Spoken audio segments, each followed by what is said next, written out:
Quando eu falo em quebrar ciclos, mudar a nossa energia, de repente mudar o destino, alterar um pouco as coisas como elas vêm acontecendo, depende de muito autoconhecimento. Claro que a regressão de memória, ou digamos assim, o conhecimento do passado, tende a proporcionar isso de maneira mais acentuada. Mas você tem como descobrir isso em você sem precisar da regressão de memória. Basta analisar intensamente suas próprias tendências e fazer uma pesquisa muito profunda, sem passar a mão na cabeça, sabe? Olhar para dentro de si com neutralidade. Errou, ok. Acertou, ok. Que nenhuma coisa lhe orgulhe e que nem outra coisa lhe cause um grande abalo. Mas a verdade é que, dependendo da essência que está mais forte em você, o destino vai fazer com que aquilo aconteça, como se puxasse, como se aquilo fosse o seu verdadeiro fio condutor na vida. Isso é muito importante.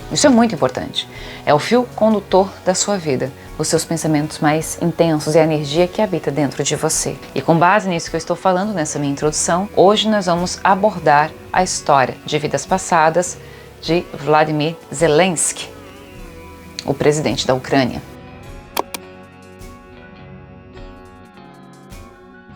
Falei de Putin aqui, faltava ele. Faz tempo que o vídeo de Putin veio à tona e até então o de Zelensky não estava vindo. Chegou agora. Eu achava, do meu ponto de vista aqui, para ser justa, já que a gente tem aí dois opositores, digamos assim, um entrave, a questão da guerra e tudo mais, que não é a abordagem que eu vou fazer aqui, a abordagem é espiritual de vidas passadas. Vamos lá.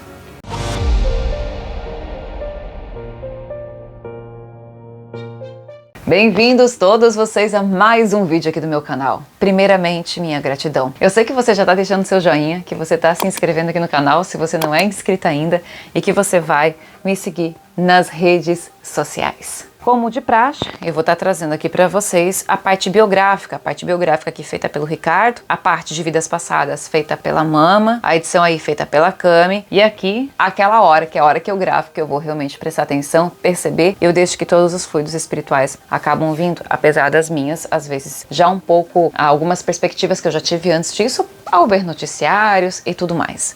Quando a guerra estourou, lembro sempre de conversar com uma amiga muito querida que mora fora do Brasil, que ela falava a mesma coisa, assim, a gente sempre comentava nesse assunto. Nenhum dos dois agrada muito, né? Porque, assim, de uma maneira, essa é a minha opinião, tá? Isso aqui não é análise, não. Pessoal, quando tem um entrave, é tipo assim, Vanessa Camargo e Sandy. Daí a imprensa vai lá e faz o comparativo. Diminui uma, aumenta a outra e depois faz o inverso, e aí fica criando intrigas desnecessárias. Então, quando veio a guerra entre Ucrânia e Rússia, a gente tinha uma coisa de Putin ou Zelensky, quem que é o mocinho, quem que é o ruinzinho, etc. E nenhum dos dois, nesse sentido, me agradou, apesar de, pelo menos no início das notícias que eu acompanhei, Zelensky ter sido colocado como o mais coitado da história, digamos assim, né? Falando português bem claro, mas aquilo nunca me convenceu. Ao analisar as vidas passadas, a gente consegue perceber um pouco das influências que regem aquele espírito. Isso como análise e nunca como julgamento. Aliás, deixa eu fazer um parênteses aqui, antes de começar com a biografia dele. Nós, quando fizemos os trabalhos para os meus consulentes e tudo mais, como eu fiz muitas vezes comigo, enfim, desde que eu faço regressão de memória nas pessoas, uma das coisas que a gente tem que abordar, e é isso que eu gosto de que se preste muita atenção, nunca é julgamento. Em primeiro lugar, o ato de julgar, para mim, ele já implica a condenação. Por exemplo, como eu já presenciei, uma mãe que é de uma determinada religião e descobre, ou seu filho vem e se declara, eu sou gay, eu sou homossexual. A mãe, por causa daquela religião, o expulsa de casa. Eu sei que ela não gosta, ela tem o direito de gostar ou não, mas tá tudo bem. Mas a partir do momento que, por conta de uma religião, por exemplo, você expulsa alguém de casa e deixa aquela pessoa à deriva, sendo seu filho, para mim eu vejo isso como já um ato condenatório, porque houve uma ação em cima daquela opinião. Então o julgamento, ele é sempre isso, é como um júri, como um tribunal, aquela pessoa ela vai ser julgada e vai ter uma condenação mais pesada, mais leve, isso é julgar. Agora, opinar não é julgamento. E outra coisa, muito importante também, quando a gente quer, o que eu queria mais falar, quando a gente faz as regressões de vida passada, eu sempre peço para o consulente fazer a leitura do Evangelho, segundo o Espiritismo, sempre brinco, eu não vendo religião, mas a sua alma precisa de reforço. Porque você vai descobrir a sua tendência egoísta, a sua tendência covarde, a sua tendência orgulhosa. E todo mundo tem, cara, senão a gente não tava na Terra. Para você não reencarnar, você tem que estar livre disso tudo. Dessas coisas muito da carne, que faz a gente deixar o ego sempre se exaltar e não a nossa essência. Então isso chama atenção. Você tem que fazer isso com você mesmo. Aí você consegue ver, poxa, eu tenho esse defeito. Esse defeito vem de onde será?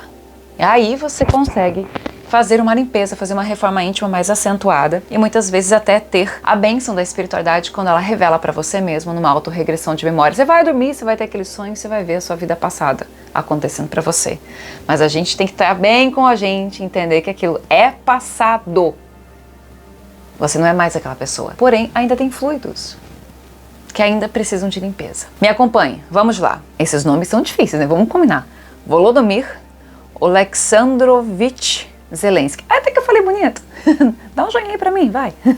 46 anos. É um político, ator, roteirista, comediante e produtor, diretor cinematográfico ucraniano. Concluiu a graduação em Direito pelo Instituto de Economia de... Não vou saber falar Kryvyi. Não sei, desculpa, mas não exerceu funções jurídicas. É o atual presidente da Ucrânia, cargo para o qual foi empossado em 20 de maio de 2019. Zelensky nasceu no dia 25 de janeiro de 1978. Kryvyi. Gente, não sei, tá? Tô lendo como tá escrito. Uma região localizada no sudeste da Ucrânia. Filho de um casal de judeus, ainda criança, sua família se mudou para a cidade de Erdenet, na Mongólia. Aprendeu a língua mongol, embora posteriormente afirmou que, por conta da falta de prática, não sabia mais pronunciar nenhuma palavra em mongol. Também é um falante nativo de russo e atingiu fluência em ucraniano e inglês. Zelensky é casado com Olena Zelenska, com quem teve um casal de filhos. E ele é artista. Zelensky ganhou projeção internacional por se tornar presidente ucraniano, mas ele teve uma carreira artística antes de participar da política. Zelensky se envolveu com teatro e grupos de comédia durante seu período universitário. Olha, ele podia ter seguido o caminho da arte, gente, mas ele foi para a política e a vida passada vai explicar isso. Assim, ele fundou o Kvartal 95, grupo de comédia que se tornou muito famoso na Ucrânia, conquistando espaço na grade de televisão do país e realizando apresentações pela Ucrânia e países vizinhos. Zelensky também trabalhou em diversas produções de cinema, do cinema russo e ucraniano, e chegou a trabalhar como produtor geral de um canal de televisão. Nossa, ele tinha uma carreira promissora, gente. Né? Como muitos no Brasil, né? Muitos artistas no Brasil acabam se envolvendo com política e de repente abandonam a vida de arte e ficam na política, né? Em 2015, Zelensky tinha uma carreira consolidada, mas viu sua projeção na Ucrânia aumentar com o lançamento da série Servo do Povo, que narrava a história de um professor de história indignado com a corrupção do seu país. Zelensky dança e provou ser leve em 2006, quando competiu e ganhou a versão do seu país da Dança dos Famosos, que a gente já acompanhou várias vezes aqui no Brasil. E dublou o personagem Paddington para a versão ucraniana do filme do Urso de Pelúcia de 2014 e sua sequência em 2017. Em 2018, olha a mudança que o destino chamando, na verdade, né? O destino já começando a chamá-lo. Em 2018, lançou sua campanha eleitoral pelo Partido Servos do Povo. Aí ele pegou a ideia lá da série, né, que já era famosa, e criou esse partido. Será que ele criou? Que eu não sei, mas eu tô fazendo essa dedução. Lançou sua campanha eleitoral pelo Partido Servos do Povo, o mesmo nome da série, ó, e se tornou o presidente da Ucrânia. Ok. A campanha foi feita em grande parte por meio das redes sociais e o WhatsApp e com promessas de ser uma alternativa de renovação no governo. O candidato inexperiente na política, mas não um espírito inexperiente, digamos assim, venceu com 73% dos votos. Uau! No segundo turno, o adversário Petro Poroshenko, que ocupava o cargo, buscava a reeleição. Nossa! Impressionante isso. Zelensky assumiu a presidência da Ucrânia em maio de 2019. Logo de início, ele procurou obter apoio para governar. Assim, uma de suas primeiras medidas foi dissolver o parlamento ucraniano. Teve que lidar com graves problemas em sua administração com a relação de seu país com a Rússia, desgastada desde 2014, quando os russos anexaram a Crimeia e incentivaram o separatismo na região de Donbas. Zelensky se colocou em meio a um escândalo político nos Estados Unidos ao aceitar investigar o filho de Biden em troca de uma ajuda militar de 400 milhões de dólares. John Biden era o adversário político do então presidente norte-americano Donald Trump. A postura subserviente de Zelensky perante o presidente norte-americano foi criticada pela população ucraniana. Zelensky, sendo pró-Ocidente, havia feito promessa de campanha anunciando que procuraria se manter próximo das potências ocidentais. Além disso, ele anunciou que exigiria a devolução da Crimeia, que foi anexada pela Rússia em 2014, e o fim da interferência russa em Donbas.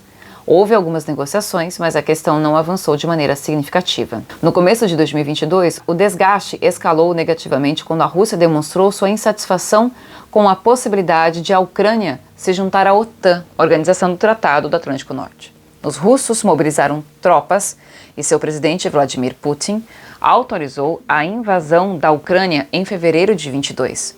Com a guerra, Zelensky tomou medidas para organizar a resistência ucraniana contra a invasão russa, recusando-se a abandonar o país e incentivando a população a lutar contra a Rússia. Uma das frases mais épica de Zelensky, que está sendo considerado por muitos um símbolo de resistência e coragem em meio à guerra, foi dita após o pedido dos Estados Unidos que ele deixasse a Ucrânia para ficar em segurança. Abre aspas, preciso de munição, não de carona. Fecha aspas. Ele é criativo, a gente tem que admitir. Esse é Zelensky. Essa parte biográfica, gente, é feita através de pesquisa de sites confiáveis de toda a internet, tá? O Ricardo faz a pauta, ele me manda e estou lendo para vocês, eu não tenho opinião política sobre isso, tampouco tenho. Apesar de atender pessoas ligadas à Rússia, russos mesmo, e pessoas que moraram tanto na Ucrânia quanto Rússia, e eu escuto muito o que vem deles, a vivência dessas pessoas. E é bem diferente dos comentários que os brasileiros estão, né, experts em todos os assuntos, costumam dar pela internet. Mas sigamos. O que nos interessa é as vidas passadas de Zelensky. Bora lá?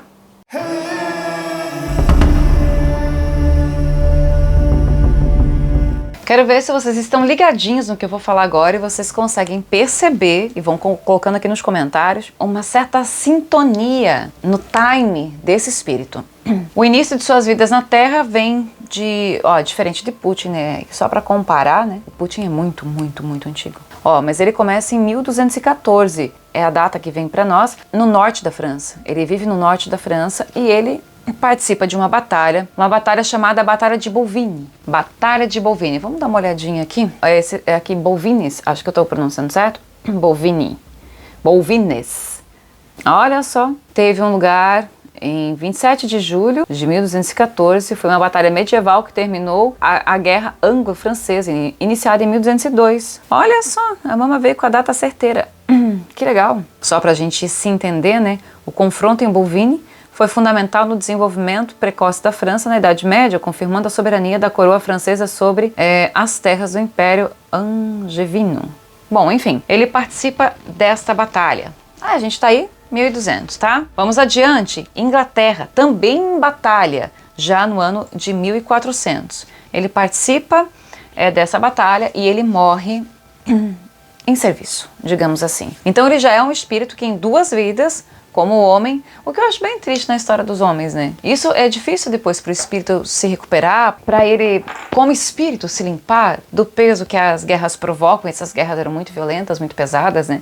Essas guerras medievais, mas enfim, ele já traz duas vidas mais ou menos nesse estilo. 1200, depois 1400, na Inglaterra. A gente está em solo europeu, né? Aí, o amor dele pela Europa. França, depois Inglaterra. Vamos um pouquinho para frente, ele vai para a Escócia em 1600. Mas aqui ele já tem uma certa mudança de ciclo, ele já tem uma vida mais calma, porque ele é um homem simples e ele tem uma vida comum e nada demais. Depois vamos pular para 1800 e aí ele vive nos Estados Unidos. Nessa época, em 1800, nos Estados Unidos, ele também é um homem simples, porém ele vai caminhando para a política, ele se envolve com pessoas influentes da sociedade, com pessoas que têm uma visão sobre política, sobre sociedade, sobre isso, sobre aquilo, sobre leis e tudo mais. Só que ele não chega a exercer nenhum cargo público. Ele está sempre atrás dessas pessoas envolvidas na política, sempre muito próximo, então ele convive com a política aí. E aí então a gente vai saltar o tempo e vamos para 1978, quando ele nasce, nesta vida atual, e agora se torna o presidente da Ucrânia. Levando em consideração que ele tem talentos artísticos e poderia ficar nessa linha de repente, mas pode ser um pouco dessa energia, como eu estava falando no início do vídeo. Essa energia, a energia que você traz, o que está meio que cristalizado nas suas experiências, na sua alma, se você não se limpa disso, aquilo se torna meio que magnético, aquilo te atrai, porque ele tinha tudo para não ir para a política. Mas ele acaba indo para a política. Uma vez que você tem uma carreira consolidada em uma determinada área, ir para um caminho como esse também é bem arriscado, que pode não dar certo. Como um artista, aí tá, a pessoa se joga na política, aí se queima, de repente depois não vende mais nem ingresso, porque as pessoas gostam, facilmente têm aversão quando elas se decepcionam. Mania de endeusar, quando você entende que o seu herói da arte ali é uma pessoa comum, passível, como todo mundo, né, de erros, às vezes a gente não perdoa. A gente não, porque eu realmente não carrego isso comigo, graças a Deus. Sempre falo aqui, não colocar artistas, na verdade, ninguém, não adorar o artista. Porque são pessoas, como eu e como você, que eles têm talentos. O talento nos encanta, mas vamos adorar o talento e não a pessoa. Seria o caminho mais correto, mais saudável a todos nós. E aí, vocês prestaram atenção que tem uma coisa que me chama muita atenção, um detalhe aqui. Vamos lá, 1200 são datas próximas, não é exatamente só aquilo, apesar que essa foi, né?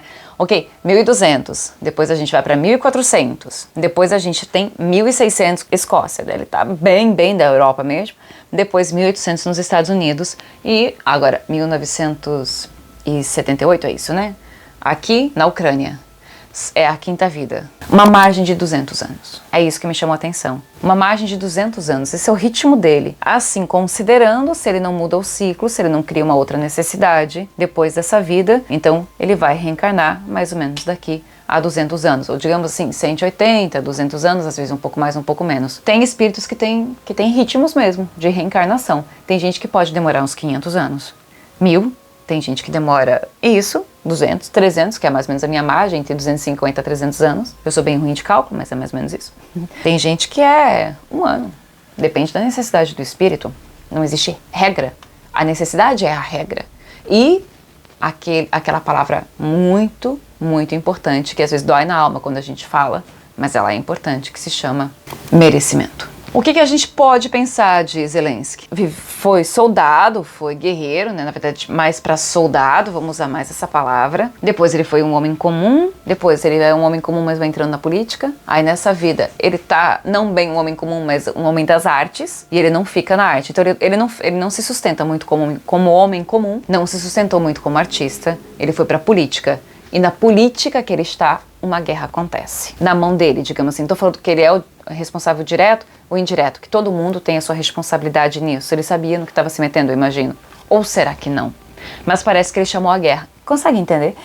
Ele passa as 2 primeiras vidas. Falei em vídeo recente, acho que foi o último aqui no canal, sobre o Jim Morrison. Às vezes a primeira vida ela tem a tendência de meio que cristalizar aquilo em você. É aquilo que você aprende primeiro. E às vezes o espírito se esquece ou nem sabe que desaprender faz parte do processo evolutivo. Nem tudo que você aprendeu é válido. Aquilo talvez serviu naquele tempo, mas agora não serve mais. Na verdade, não serviria nem naquele tempo. Porém, considerando o contexto histórico-cultural, a gente acaba considerando, ficou redundante. Mas é isso aí.